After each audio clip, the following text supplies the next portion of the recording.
tema del día es ese, del día y de lo que viene, pero que la conclusión que yo sacaba, y te quiero escuchar a vos, Batistón, es esto que estamos viendo significan, desde el punto de vista financiero, tasas muy altas hacia adelante. No es que dentro de poco vamos a ver que baja la tasa. No, el gobierno quiere llegar a las elecciones de septiembre, octubre, con el dólar domado, ¿no? Una fase no prevista. No A prevista. ver, Es muy importante eso, porque no es una es fase prevista. importante. Es una fase imprevista para el gobierno, porque ¿qué esperaba el gobierno en esta fecha? El gobierno tenía en mente bajar gradualmente la tasa de interés, que esa baja de la tasa de interés empiece a monetizarse la economía vía dólares y vía pesos, y que esa baja de tasa de interés motorice el crédito, la actividad se pueda apuntalar, esa recuperación que había arrancado en enero y febrero y que empezó a truncarse en marzo y que ya empezó a complicarse en abril, mayo y que empezó a caer de nuevo en junio, julio. Esos datos todavía no los tenemos, pero uno se da cuenta por el termómetro. Salí a la calle, te vas a dar cuenta en 2 minutos de lo que estoy diciendo. Sí, sí, sí, sí. Y ese contexto lo obliga a cambiar al gobierno porque la economía no se monetiza, porque el sector financiero, en vez de monetizar la economía, se dio vuelta, le presionó el dólar, le intentó cerrar el carry y el gobierno tuvo que salir de apuro a decir, bueno, ¿cómo resolvemos esto? Bueno, entonces la dirección a la cual íbamos, tenemos un iceberg enfrente. Bueno, correte porque lo chocamos. Entonces, el gobierno se está corriendo para no chocarlo. Ese contexto es un contexto no previsto para el gobierno. No lo imaginaron porque si no, no hubieran hecho el desarme del EFI que hicieron. Digamos, si lo hubieran imaginado, no lo hubieran hecho de la forma en la cual lo hicieron.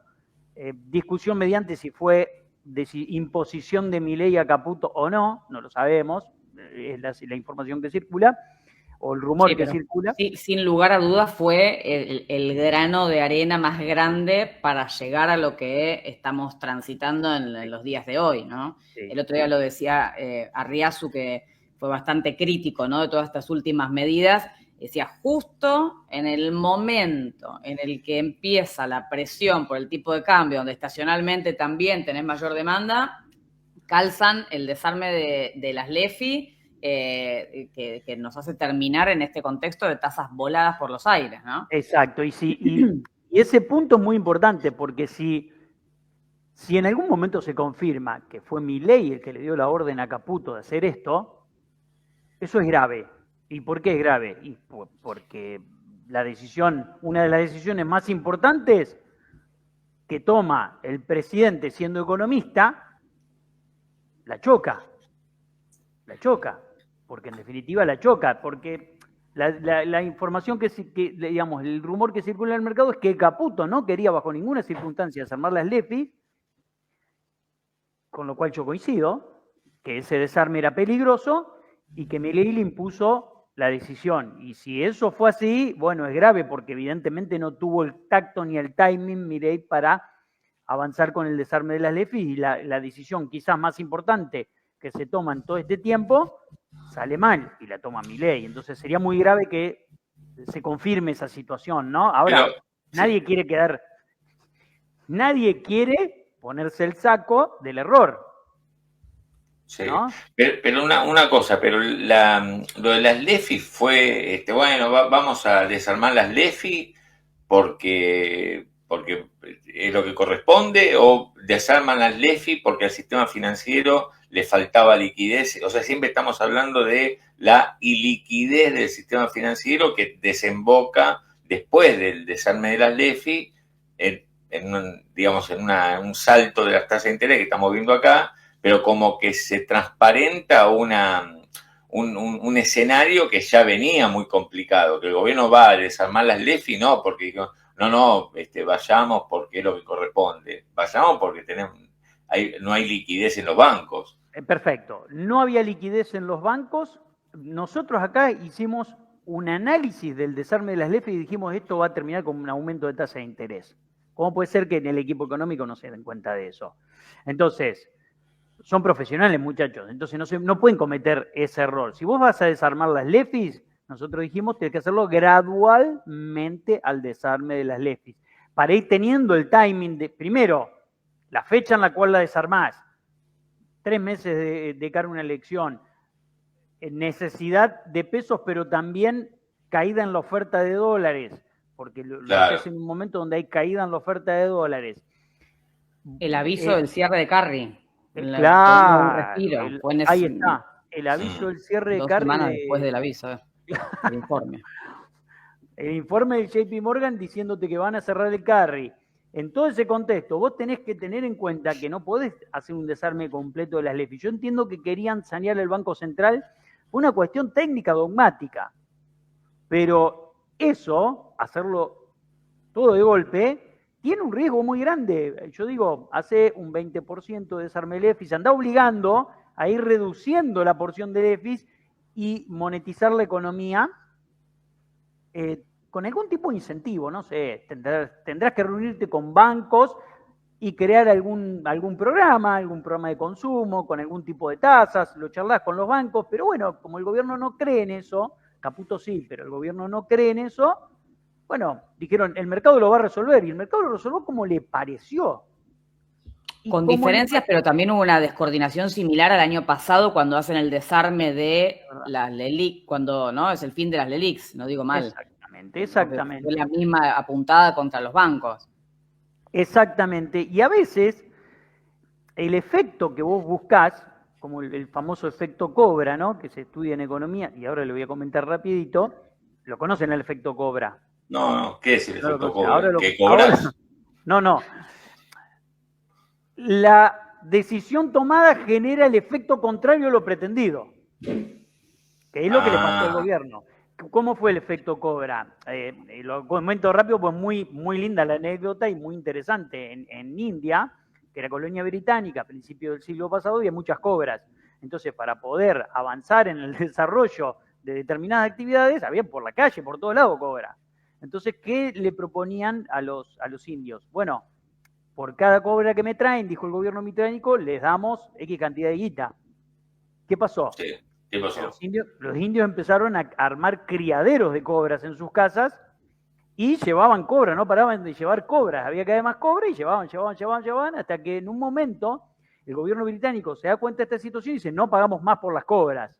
¿Y qué hicieron los indios? Las sacaron todas a las calles. Por lo tanto, la población de cobras se triplicó. El efecto querido fue completamente el contrario. Acá pasó algo parecido. El efecto querido del gobierno era la monetización de la economía vía pesos, y que eso genere una baja de la tasa de interés y que al mismo tiempo de la baja de la tasa de interés genere un apalancamiento de la economía y apuntalar esa recuperación, y le salió todo al revés.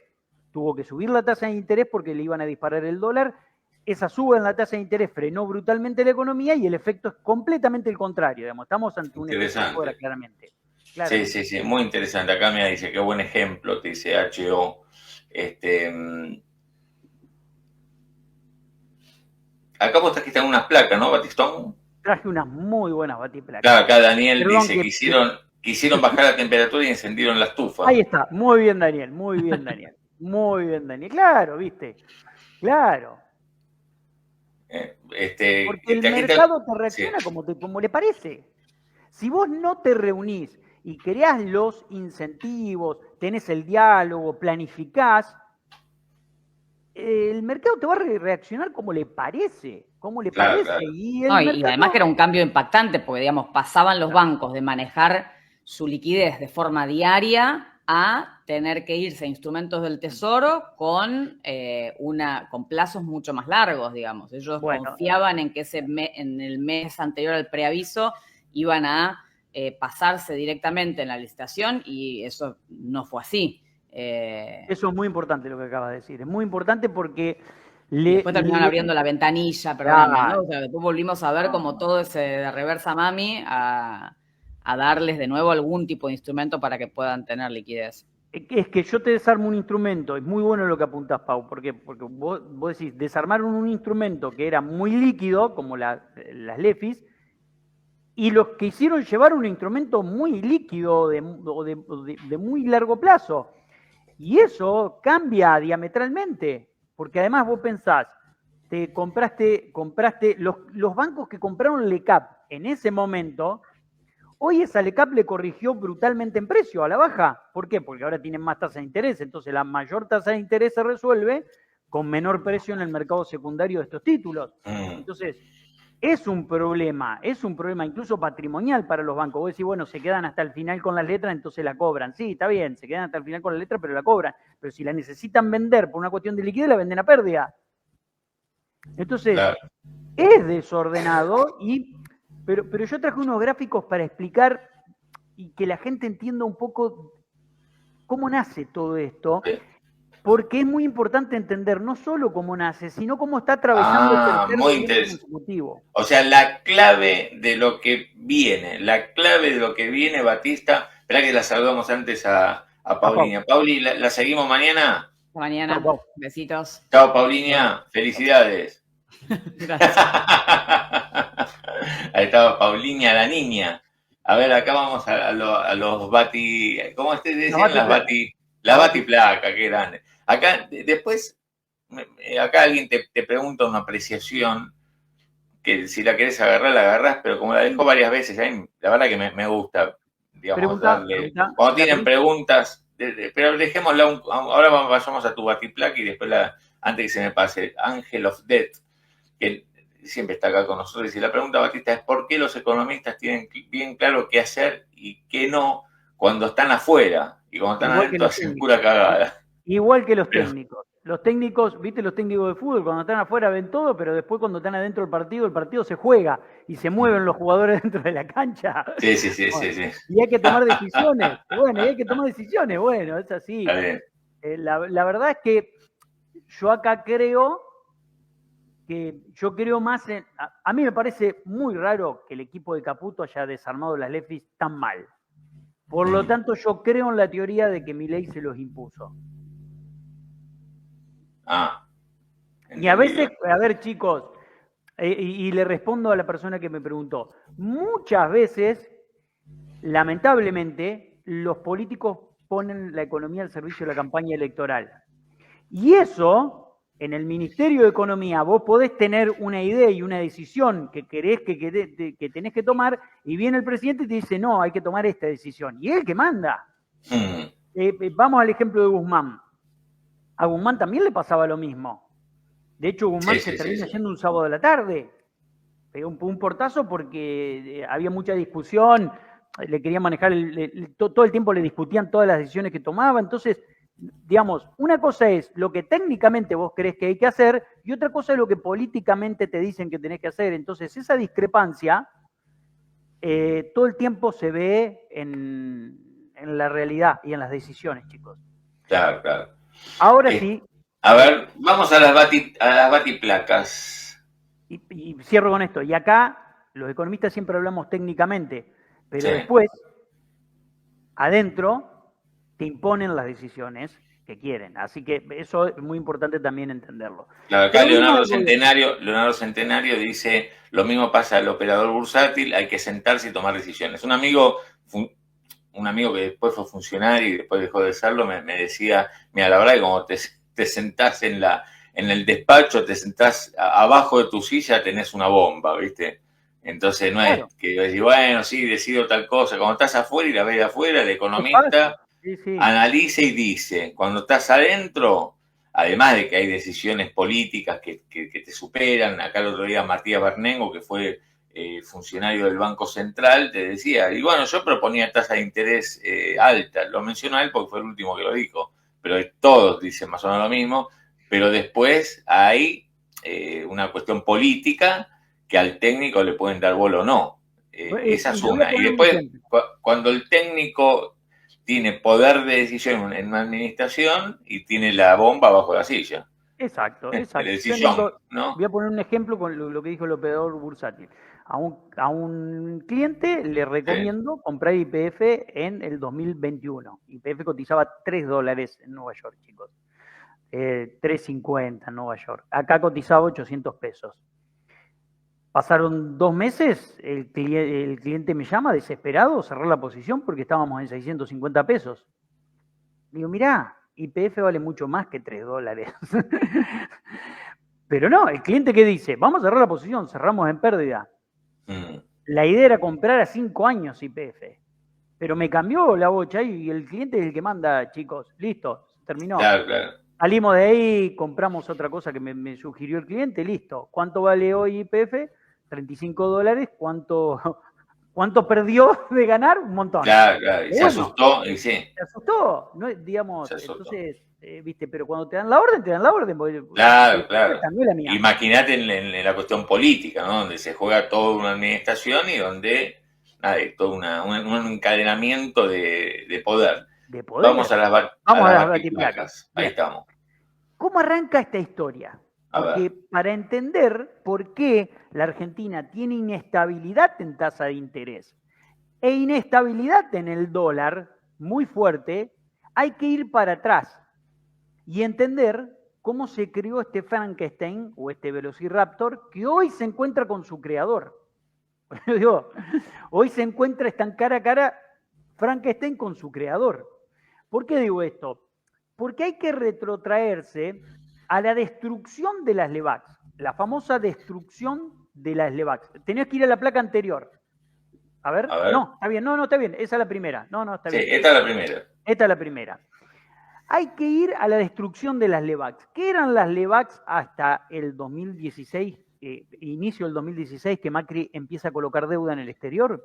Eran instrumentos de regulación del dinero que hay en la calle. Un instrumento de regulación. Te permitía sacar más pesos a la calle o absorber pesos de la calle con el sistema financiero, un esquema que funcionaba muy bien, muy bien. Para los que quieren ver más profundamente esto, Maxi estuvo con un exdirector del Banco Central que lo explicó muy bien esta cuestión y me pareció una nota brillante que hicieron el día viernes con Martín y con el exdirector del Banco Central.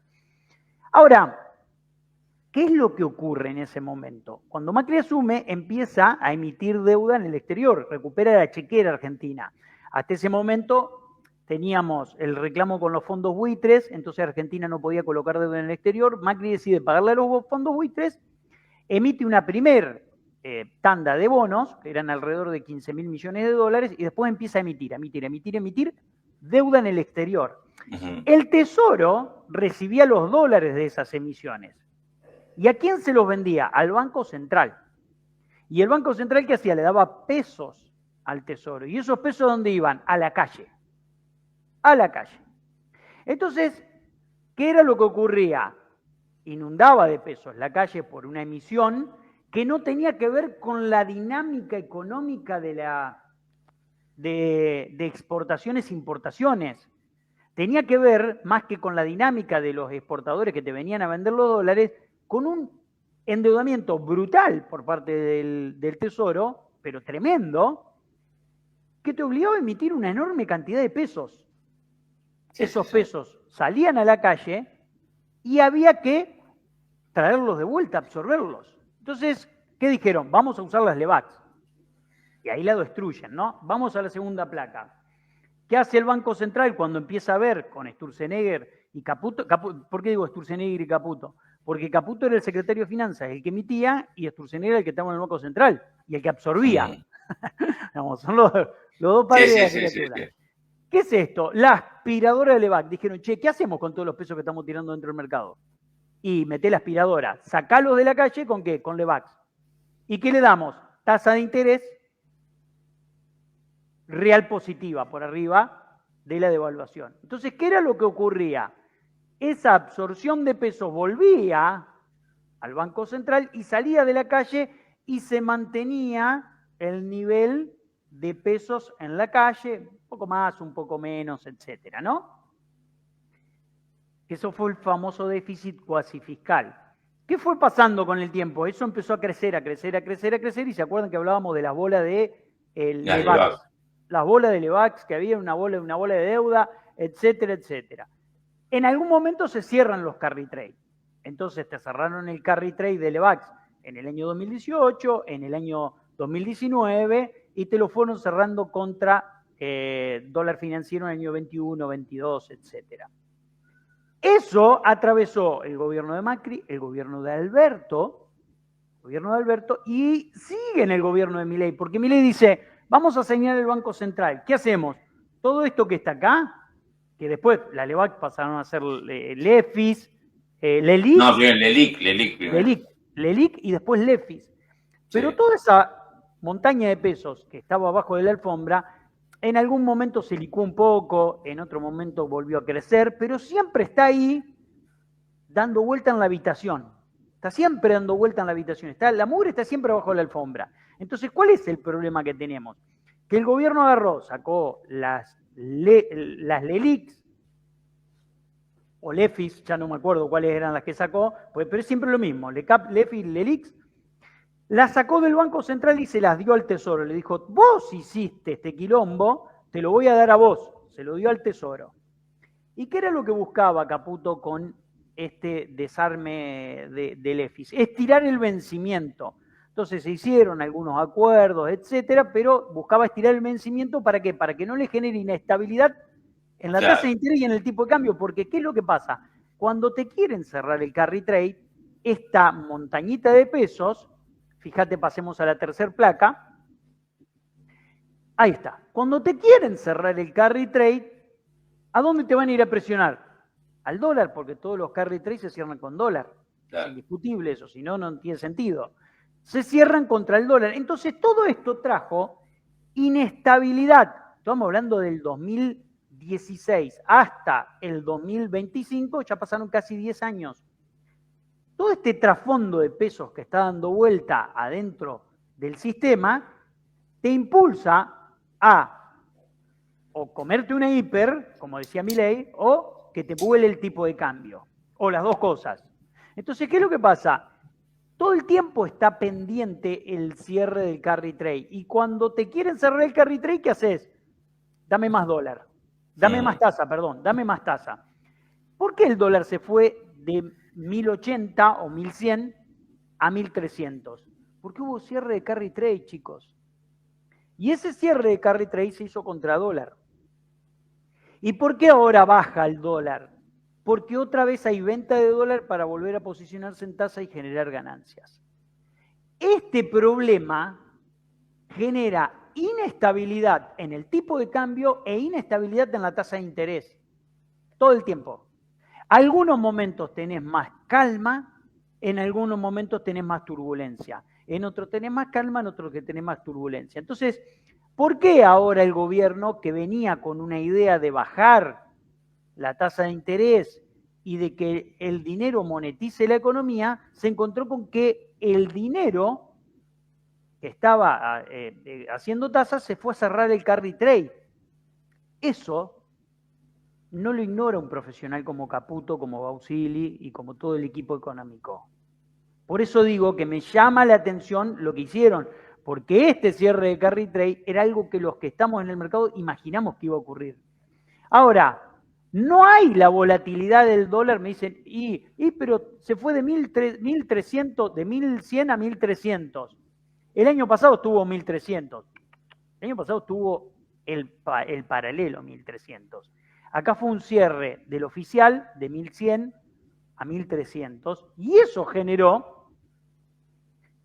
que el gobierno tenga que subir fuertemente la tasa de interés porque hay un problema financiero de fondo que viene atravesando 3 gobiernos seguidos.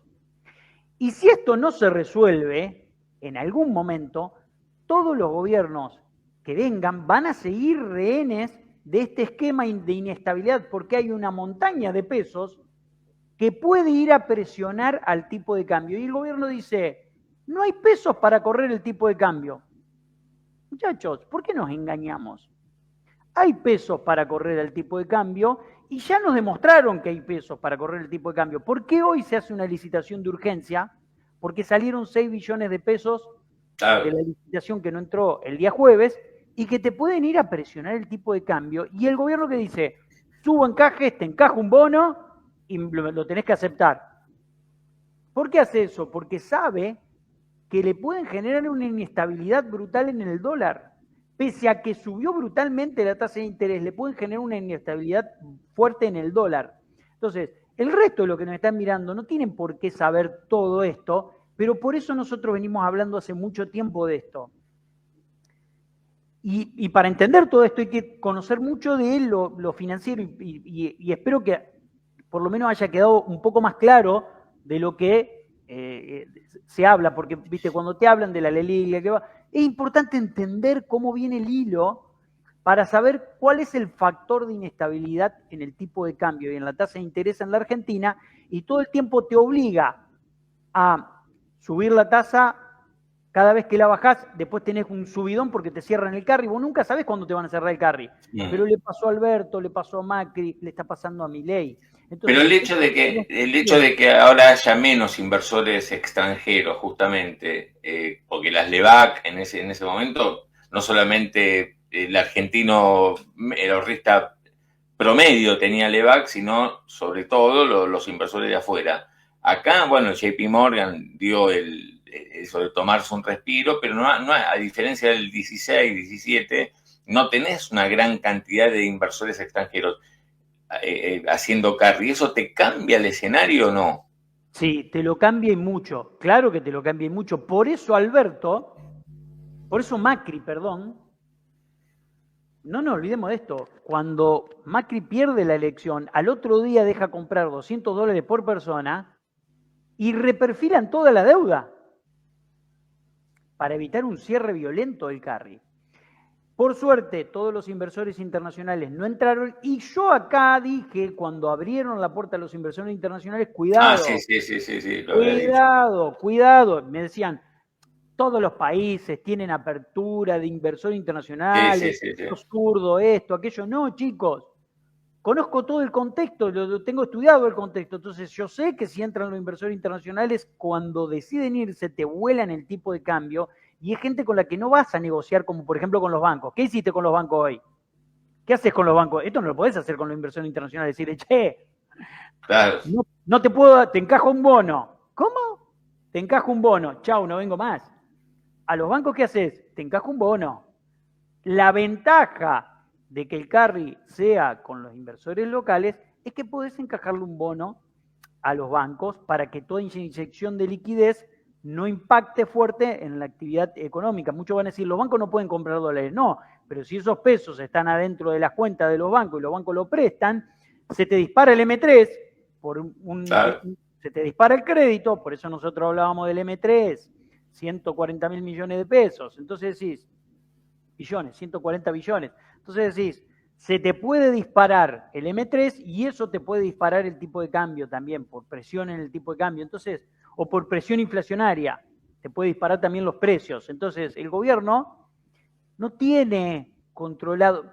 Hay una falsa sensación de control de todas las variables que hoy empiezan a demostrar, y acá empieza a demostrar en estas 2 semanas, que no es tan fácil esto y que hay que sincerarnos nosotros de cuáles son nuestros problemas e identificar bien en la sala de cirugía, digamos, qué operación tenemos que hacer. Ahí te metiste vos, ahí en la sala, ahí viene el cirujano Batista, ¿qué tal el cirujano? Por acá el doctor Andrés Mazzola tiene una consulta para hacerle. Pase Andrés Mazzola, el doctor, se lo presento, el cirujano Batista. ¿Cómo se sale de esta dinámica de perro mordiéndose la cola? Te acabas de meter vos y yo, Andrés el doctor Mazzola, te hace la pregunta. Muy Batista, bien, el cirujano tiene la palabra. Muy bien, Mazzola. Tanto el gobierno anterior como este gobierno llegaron al mismo diagnóstico. Estoy hablando no de Alberto ni de Massa, estoy hablando de los técnicos que tenían adentro del Banco Central y los técnicos que tienen ahora dentro del Banco Central. Los dos plantearon que esta montaña de pesos se vaya monetizando la economía.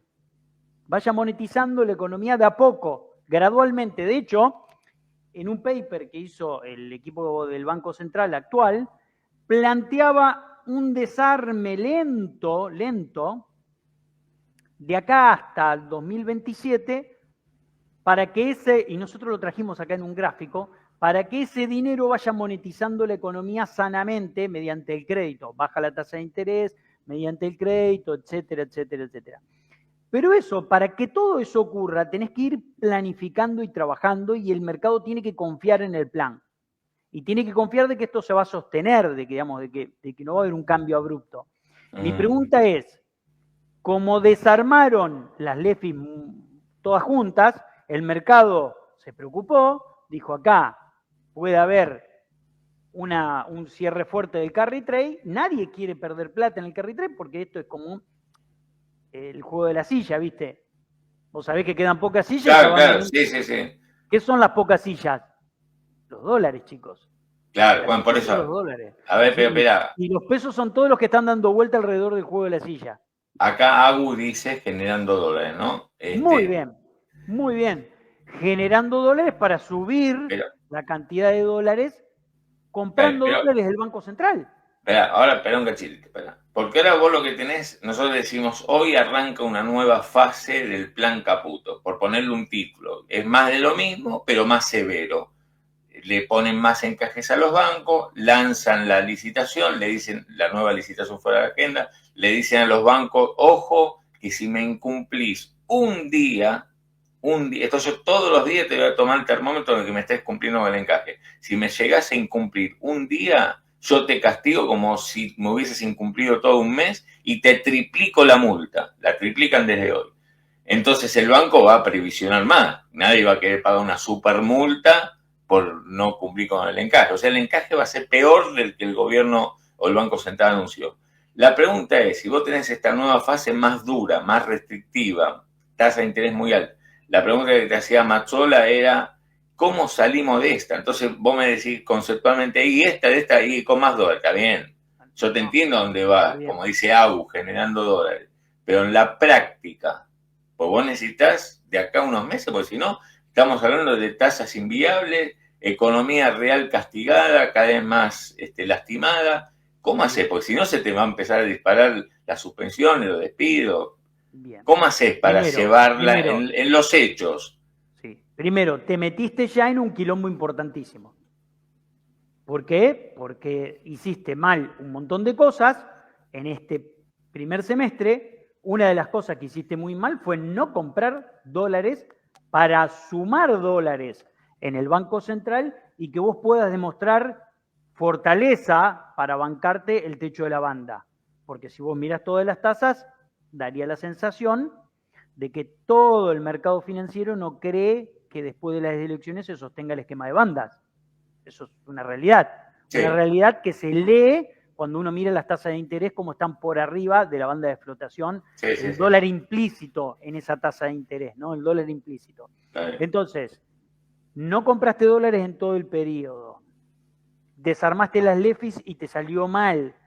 Se te voló la tasa de interés. ¿Cómo pones el auto arriba a la ruta de nuevo? ¿Cómo pones el auto? Bueno, tenés una elección determinante.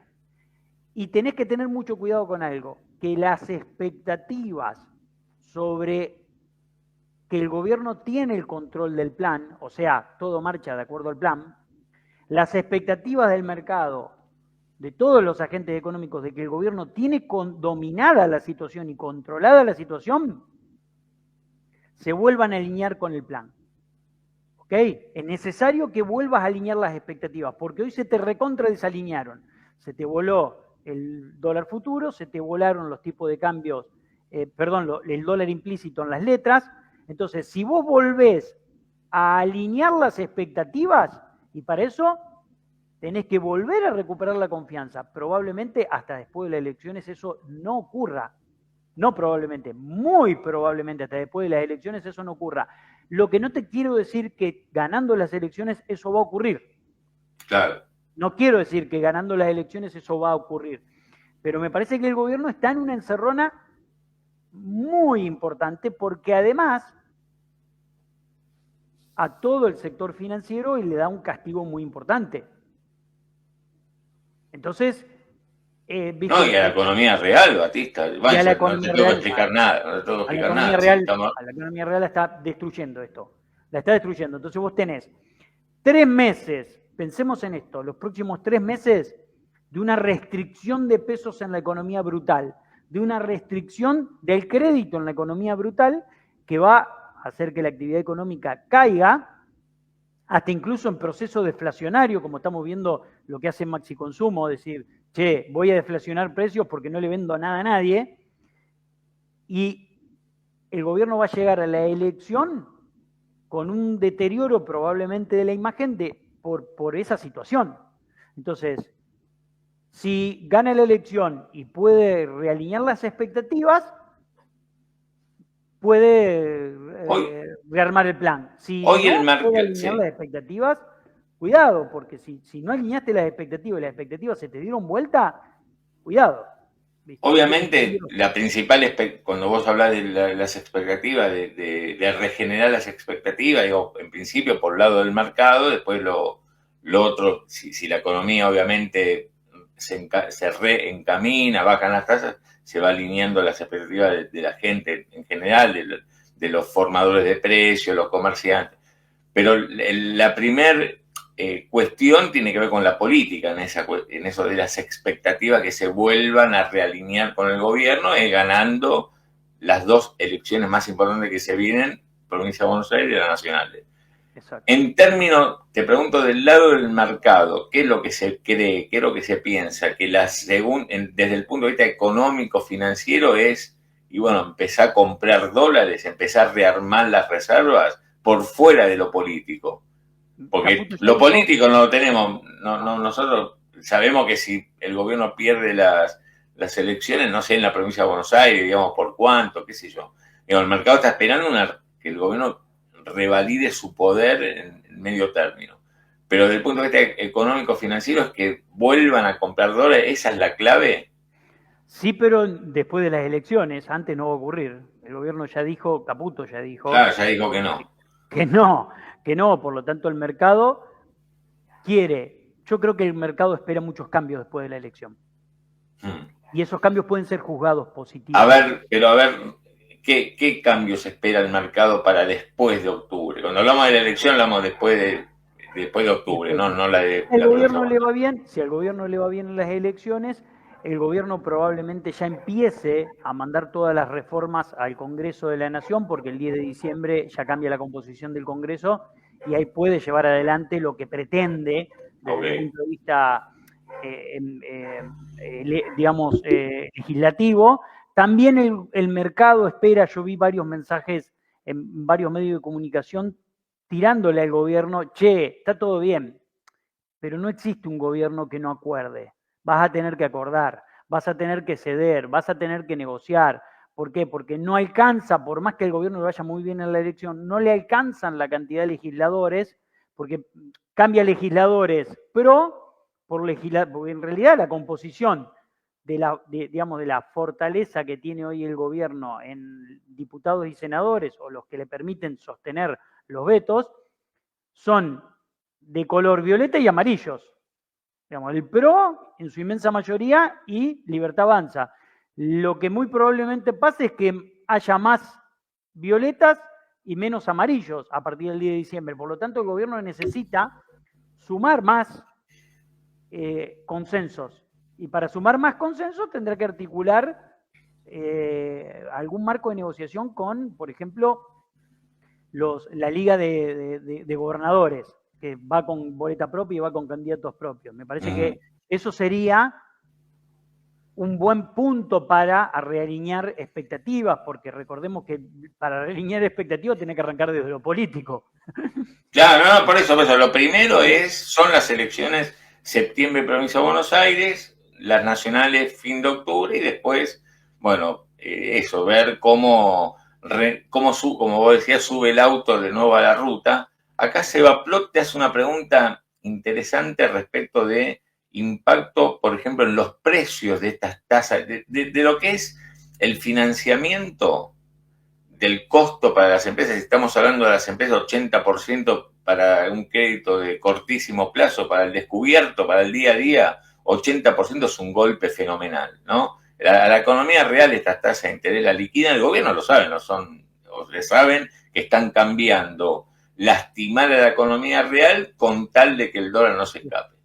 Pero acá Sebaplot me parece que pone un punto interesante en juego que me gustaría conocer tu visión, que tiene que ver con los precios. Si estas medidas, digamos, en términos de esta tasa de interés voladora, y te impacta también los costos de las empresas y un traslado a precio, digamos, ¿entendés? En el corto plazo. Eso, a ver, vos como tipo que maneja balance, la economía real, ¿eso cómo juega? Ahí hay dos puntos. Las empresas que están con muy poca liquidez y necesitan financiamiento, a esas empresas les va a pegar en los balances de manera brutal y a veces es difícil trasladarlo a precios en un contexto en el cual no vendes nada. Y sobre todo porque además el que compra con crédito y le subió, o sea, esto, vos venías vendiendo poco y encima suben la tasa de interés, le pega a los dos, le pega al consumidor, que le cuesta consumir, estamos diciendo tarjeta de crédito en 3 cuotas, no. Entonces, va a haber una restricción en el consumo, va a caer más el consumo, y por el lado de la empresa vas a tener más costos. Hay que ver qué nivel de traslado tiene. Y hay otro tipo de empresas que van a decir, bueno, yo puedo manejar la plata de mis clientes, de mis proveedores, puedo manejar la plata de mis clientes, digamos, tengo ventajas en cuanto a la cadena de pagos y puedo trasladar, estirar la cadena de pagos y acortar quizás mi cadena de cobros, y en ese contexto lo que puedo hacer es compensar financieramente lo que pierdo por la caída del consumo. Y entonces ahí podés encontrar lo que está pasando con, por ejemplo, esta empresa Maxi Consumo que dice, vamos a bajar un 4%. Claro, porque dice, con todo el dinero que nosotros manejamos, lo recuperamos por ahí. Claro, sí, es lo que le contestaron uno de los usuarios de X, le contestó eso, ¿no? Bueno, de que financieramente se la rebuscan por otro lado, digamos, que nosotros acá mostramos cómo los supermercados, y mañana vamos a tener un informe especial, ojo con financiarse con la tarjeta de los supermercados porque te arranca la cabeza, ¿no? Una tasa de interés en estos niveles es completamente ortodoxa, debería bajar el proceso inflacionario. Esta tasa de interés debería bajar el proceso inflacionario porque es tremendamente ortodoxa. Vos cuando querés bajar la inflación, subís la tasa de interés. Este nivel de tasa de interés es realmente llamativo porque el costo financiero total está triplicando lo que te pagan por un plazo fijo. Sí, claro, efectivamente, sí, y un poco más también. Mira lo que nos dice Rubén, dice, ojo que también hay momentos en los cuales las empresas nos piden a nosotros, Rubén, como ustedes saben, es mayorista, comerciante mayorista, a nosotros plata, nos congelan los precios y nosotros financiamos a las empresas, parece absurdo, pero es así. Muy buen dato, muy buen dato. Como siempre, Rubén es un tipo, siempre decimos, Rubén, bueno, ya estuvo el viernes acá, es un tipo que ustedes lo conocen, saben que es un tipo que está todo el tiempo tomando decisiones, ¿viste? Bajame un pallet, no, mandame 2 pallets, mandame un camión, está todo el tiempo tomando decisiones. Te hago la última pregunta, que ya tenemos al próximo invitado, Batistón, por el día de hoy. Diego dice, Telagorri, consulta, ¿se puede seguir diciendo que el dólar flota libremente? ¿Tu opinión al respecto? Sí, el dólar flota libremente entre un colchón de tasa de interés que está en el orden del 70%. Sí, claro. Flota libremente, y ni hablar la intervención en futuros, ni hablar. Claro. La intervención en futuros es tremenda, está apostando a todo el gobierno a tratar de alinear las expectativas de que no se le va el tipo de cambio. Bueno, sí. Es una situación compleja. Y Andrés Mazzola, que hoy está muy agudo, Andrés, dice, entonces, ¿por qué se habilitó semejante sangría? Importaciones, cepo abierto, aunque en mitad del cepo abierto, ¿no? Pero sí, bueno, hay algunos economistas que le critican, a ver, ¿quién fue? Melconian le critica. El día que abrió el cepo para los ahorristas, yo acá dije, pedirle guita al FMI para venderle dólares alegremente a la gente, digamos, tener ahí de garantía los dólares para venderle dólares, es una barbaridad. No hay necesidad de hacer eso, no había necesidad de hacer eso, el gobierno quería mostrar algo positivo, avanzó muy rápido en eso, subió el nivel de demanda de dólares ahora. ¿Por qué? Porque las importaciones del puerta a puerta es brutal, chicos, es brutal. Yo antes de traer acá estaba mirando algo en China para traerme. Y así, a mis hijos les regalé para el Día del Niño, le dije, Jane, compren, el presupuesto, compren mitad cada uno y listo. Y trajeron de China y les llegó al toque acá. Entonces, esa apertura es muy arriesgada. ¿Por qué? Porque es como la pasta dental. Una vez que la apretás no la podés volver a meter dentro del pomo. Una vez que tomaste esta decisión, si vos volvés para atrás, es un quilombo. Le pasó a Macri. Le pasó a Macri en el final del mandato, pero vos pensás, ¿qué pasa si, pensemos un segundo, qué pasa si el gobierno pierde la elección ahora en provincia de Buenos Aires? Sí, vos decís que el mercado, si llega a perder, el mercado se le da vuelta, se la complica. Se le rompen las expectativas. Entonces, vos no podés tener, mirá la fragilidad, vos no podés tener un gobierno que dependa de una elección. No puede ser. Bueno, ¿viste? Escuchá, no te voy a preguntar cuál fue el presupuesto para los pobres pibes que le habrá dicho, gasten lo que quieran, para cada uno hay 10.000 pesos, pero gasten lo que quieran, que los chinos ven todo barato, no se preocupen. Y con poco haces mucho por Temu. La verdad que nosotros no podemos llegar a reír, pero bueno, allá en la Cámara del Juguete, que yo decía, vino mucho importado. Y claro. Y uno se pregunta, ¿no? En estos contextos, porque si vos tenés una economía normal, y sí, la verdad es que a quién le gusta pagar caro los juguetes, la pilcha, pero si vos estás reventando al de acá con las tasas porque querés contener el dólar, abrís todo, digamos, si todo es inconsistente, ahí es cuando uno dice, ¿para qué? O sea, está bien, si tenés medidas de emergencia, tomalas, pero cuídate de que al mismo tiempo no reviente, no sé, al comerciante de acá, qué sé yo, pero... Viste, no sé. Ahí está el problema, nosotros lo venimos marcando desde hace mucho tiempo las inconsistencias y hoy, viste, y veníamos diciendo hace mucho tiempo, el tipo de cambio es un tipo de cambio irreal y hoy lo están sosteniendo con una tasa brutal, implosionando la economía, la verdad que... Bueno, pero hoy me parece que pudimos explicar, no sé si se entendió bien. Sí, perfecto. Toda la dinámica del problema que tiene la Argentina que lo excede a Milei. Totalmente. Lo quiero exculpar a Miguel. Claro. Acá hacemos análisis y hay gran cantidad de gente escuchándote esta mañana, Batistón, así que, porque es así. Cuando uno hace un análisis, digamos, donde uno trata de ser lógico y ir en una línea y no porque estamos enojados con uno o con otro, sino, nada, un análisis tomando distancia y siendo lo más ecuánime y justo posible. Gracias, Batistón. Chau, nos estamos viendo. Chau, hasta la próxima.